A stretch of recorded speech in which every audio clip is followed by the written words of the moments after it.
This is Living Hebrew, Selah, where we present a brief scriptural topic for you to ponder on. In this episode, we consider Eating clean animals that eat the unclean.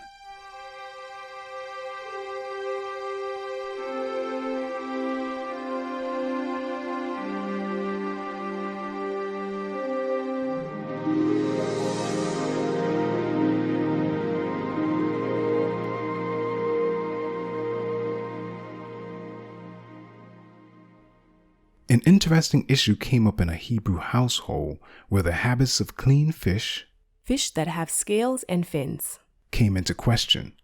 Torah declares we are free to eat these kinds of fish. These you may eat, of all that are in the waters.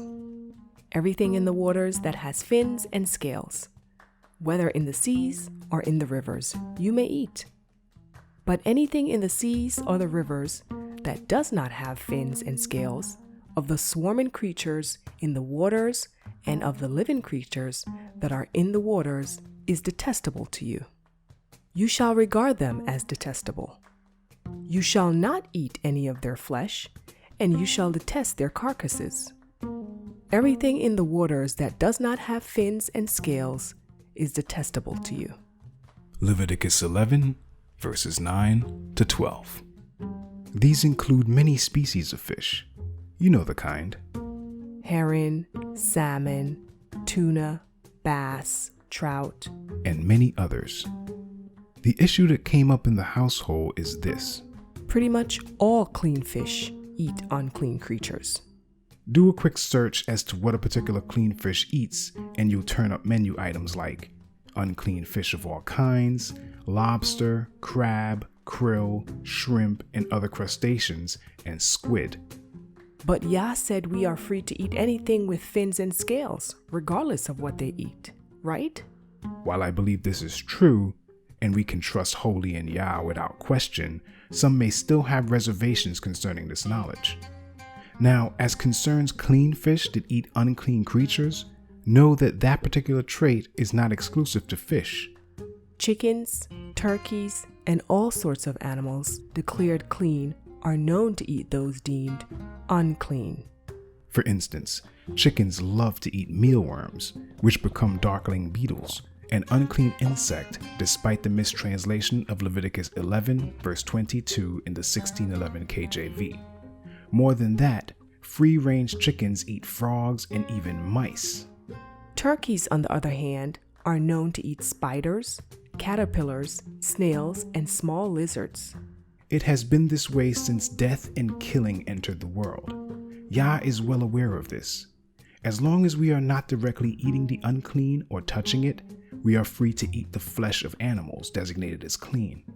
Whatever they eat is absorbed into certain organs, not unlike our own liver and kidney. This is what Stanford Children's Health had to say about the liver. Functions of the liver. The liver regulates most chemical levels in the blood and excretes a product called bile. This helps carry away waste products from the liver.